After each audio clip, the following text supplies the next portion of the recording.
Hello, everybody, and welcome to the next episode of the Dasch Cast. I am Curtis Dash, and joined with me, as always, is Mr. Brandon Colongo. Brandon, say hello. Everyone, thanks for watching. Thanks for joining us, guys. Be sure to like, comment, subscribe, share, get your notifications ready. That way, you can be around us every time we got a video out for you guys. But today, we're gonna do a lot of our what is near and dear to our hearts. This Heat Celtics series. Mm. So we had Game 4 last night. Heat going up 3-1. Pretty interesting turn of events. I really never felt like the Celtics are getting back in control. It's almost looking like positive things are going here. I don't know. I'm just gonna ramble because there's so many different storylines in this series that I didn't even think were gonna be a point. So what do you think? What are your reactions from Game 3 or Game 4? Excuse me. It's perfect. The Heat team is exactly who I thought they were. Like I told you, I picked the Heat team to win that game because, like I said, great teams don't lose two in a row. And the Heat are starting to prove to me that they're a great team. And the way that they're coming together and playing has just been nothing but impressive. One thing I will say, I will give the Celtics credit. They almost made a late run on us in that fourth quarter, almost brought the game back. And, that was one of the best fourth quarters I've seen them play. So I do give them a lot of credit for hanging tough and really fighting in the fourth quarter, which I hadn't seen previously. However, like I said, that psychological edge, it's a real thing, and it's huge.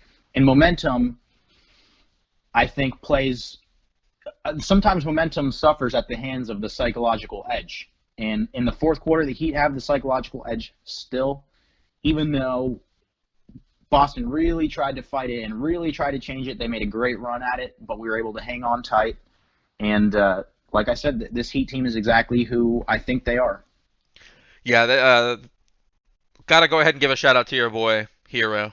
37 points in that, and some big buckets. I mean, you had stars on Twitter, including the late, well, not late, but the great Dwayne Wade, Mm-hmm. because that was his franchise record by a rookie that was broken. Um, and he said, and I quote, all great records last forever, something like that. So that was pretty cool that he kind of got the blessing from Hero and his teammates. My boy Dragic just giving him the love. He threw up 22 points himself. Bam Adebayo with 20 points. Butler with 24 points. Uh, Adebayo did look like he had messed with his wrist. I didn't see anything like post game about it, so I that's don't good. know if that's going to be like a serious thing. But he's saying he's expecting to play in Game 5 on Friday. He's feeling Right. fine allegedly, but we'll see what's going on there. Now, there's a stat I kind of wanted to spit out at you. The Celtics actually shot 47.6% compared to the 42.9 in the Heat. The Mm-hmm. Heat only shot 27% from three and Mm-hmm. still won this game. I think that is an amazing thing to think about. Now, granted, this is never a team that really relies on threes. They just have some really good 3-point shooters, or just Exactly. clutch, 3-point shooters. Um, that's got to be a good sign going in for Game 5, right? Yeah, like I said, I haven't seen anything in this series that worries me. I've seen nothing but all the things that I need to point in the right direction.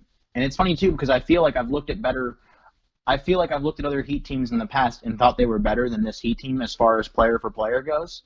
But they would always give me warning signs of, oh shoot, maybe they're not the team I thought we were. Like whether they're struggling against the Yeah. Pacers or obviously melting down against the Mavericks. This team has done nothing but give me positive indicators of like, oh man, maybe they are that team. And what I do love, Tyler Hero is 20 years old. The Dwayne Wade, when rookie. he was setting those rookie records, was coming out after college. I think he was what 23, something along those lines. Oh man, this Tyler Hero guy is looking like he's going to be an all-time great player, especially with if the Heat do go on and do something crazy like win the championship and he gets a ring his rookie year and plays a monumental part in that. I mean, this is the makings of a mentally tough, clutch closer getting the type of success that you need early on to carry out throughout a career. Yeah, I mean, so I know it's early in his career, but the fact that he was picked 13th overall, he's only 20, and he's balling out on the biggest stage now. We'll see how his game kind of changes and evolves when fans are allowed back in the stadium and things like that kind of happen. I don't expect it to change his feeling and change how he plays the game. But I do expect it to probably have that, maybe first game jitters if the finals were in front of a giant crowd as opposed to not having a crowd. It makes it a little bit interesting. Do you think all the pomp and circumstance will get to him at any point? Because he's shown What do like you, it doesn't matter at all. no, I don't think so. I think he's mentally. It's there's not a lot of players that come around that are super mentally tough. It's almost. I hate to say it's something you're born with because it's not something that you're born with. It's something that you develop. But these mentally tough players are few and far between.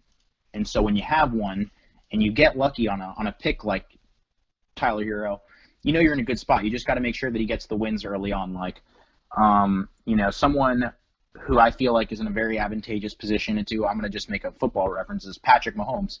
He's very young. He's playing at the top of his level, and True. he's got a ring now. So it's like, what more do you need to really have that confidence moving forward? So the fact that man, that Tyler Hero has been just playing so great and becoming a monumental part of the reason why we're even getting to where we are. No, I don't think any moment's too big for this kid. He was playing in Kentucky. That's where all the best of the Yeah. best people go. It's I mean, go he and Duke, but that's fair. I mean, yeah, it's a kind of three. It's not like or North Carolina, obviously Jordan. Gross. Yeah, We don't talk about North Carolina on this podcast. So I actually wanted to talk about Jason Tatum for a second. In a game, obviously the series is super important because whoever wins this goes to the finals. We get it. I understand. We all know that every game matters. To come out and have a big old goose egg in the first half and want to maybe say you're a perennial all-star or you have been getting all-star votes and people have even put you in the MVP category. You can't have 0 points in the first half of a playoff game when that is inevitably going to put your team down 3-1. yeah. This is exactly what I'm talking about. Skill, like overall skill, and having a clutch factor, having that clutch gene, being a mentally tough, big moment player. I don't think Jason Tatum is that. I see a lot more in that from Tyler Hero than I see in Jason Tatum, and obviously it's because of how these games are turning out. Yeah, I love Tatum. Of course, he went to Duke. Big fan. Jaylen Brown, he's been playing great this series. He had another 21 points, and his defense is usually really really good. I just I feel like there's always one Celtic player who is just off at the wrong time, whether it be Tatum having that 0 point first half or Kemba Walker shooting like dog crap for the majority of the beginning of the series, or even this ending of that series before that. I We'll feel like give it's the always Heat's something. defense credit. Oh no, I don't want to take anything away from the Heat, Yeah. but you do have to point out that like I mean it probably had something to do with Kemba Walker not shooting all that great, but great players usually break through their shooting slumps, Hmm. even against great defenses. So that's why Right. I didn't want to take anything away from the Heat. That's not what I meant at all. But that is a No, really I, good I point. I The know Heat's that. defenses, as a team, like you called in our previous podcast, and while we were watching the game before that, that half court zone defense, that Hmm. that basic trap defense that you're taught in high school to run up front, and that nobody ever does, is brilliant. I mean, It works. yeah, Yeah. Spolstra is just he knows what he's doing. He makes all the right calls. Even though some of them kind of perplex me, but they're not all him, of course. And we But he hit free makes throws. what's that? And we hit free throws, especially late Yes, in the game, because Jimmy Butler, granted, he did miss one big free throw, but right before that, he had a chance. He needed to hit both free throws to keep the yes he game did. Yeah. out of reach. Then they turned around. I think they hit a three. I can't remember exactly what they did, but he then needed to hit two. Pretty much, he could put it out of reach again, put it at four. He missed the first one, but then very clutchly hit the next one, so that at least if they make the 3-point prayer shot, we go OT instead of them winning. Well, see, and that's another thing. Actually, I'm glad you brought that up. That very last that free throw that he missed, because there was like 1.2 left, and they didn't have any timeouts. The Celtics didn't, and the whole conversation is always about it's like they were up two, right? He makes the free throw, go up three, or you intentionally miss. Oh my goodness, so dumb. And you I always hear hated the. the. I was listening to the announcer. Sorry to cut you Oh off no, there, you're but good. Okay, so you yeah, know what I'm talking about, though. these announcers are out of their mind. He says, "I miss here." No, you don't. I If you just don't. miss and they hit a half court shot, you lose. All because you intentionally missed. Yeah, absolutely not. What are you talking about? Like, you're so-called experts, like, oh yeah, yeah. You're thinking too much. You're doing too much, and that's why I'm glad we got Jimmy buckets and not some head case. Yeah. He's just make the shot. Just make the shot, and we'll take it to overtime if we have to. Now, If we're the better team, we'll win in overtime. Oh, absolutely. And plus, you have Jimmy buckets, so you're probably going to win in overtime. It's just he's just a force, and the dragon. I mean, he's the dragon for God's sakes. Just real quick on the free throws: 24 of 27 for the Heat, 17 of 21 for the Celtics, so that's 88.9% and 81.0% respectively. Game 5, pivotal game 5. You haven't picked against the Heat once, and you've only been wrong one time this series by doing that. Mm-hmm. Wow. Is this the same routine? Am I talking to a brick wall? Who you got? So I actually think that the Celtics are a good team, and I don't see them losing another game in a row because they've already lost. They've lost two in a row, then they won one. I have a hard time seeing them lose another two in a row. With that said, I am going to have to be wrong about that because I'm picking the Heat.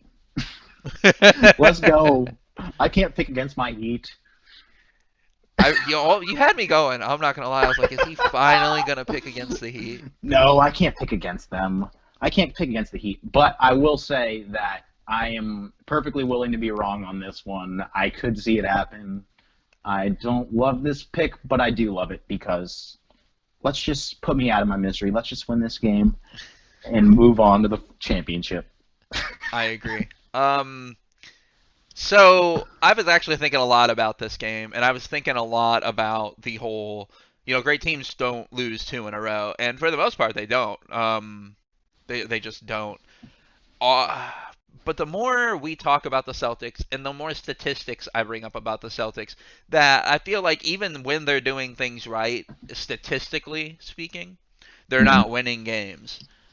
They've had players that can't get out, can't fire on all cylinders, and they shouldn't lose this game. But God dang it, they're gonna lose this. I'm picking the Heat to win this game. I don't see it going to Game 6. The Heat have closed out the majority of this stuff in 5 anyway. They've only lost 2 games this postseason. No reason to make me think the Celtics are suddenly gonna bounce back.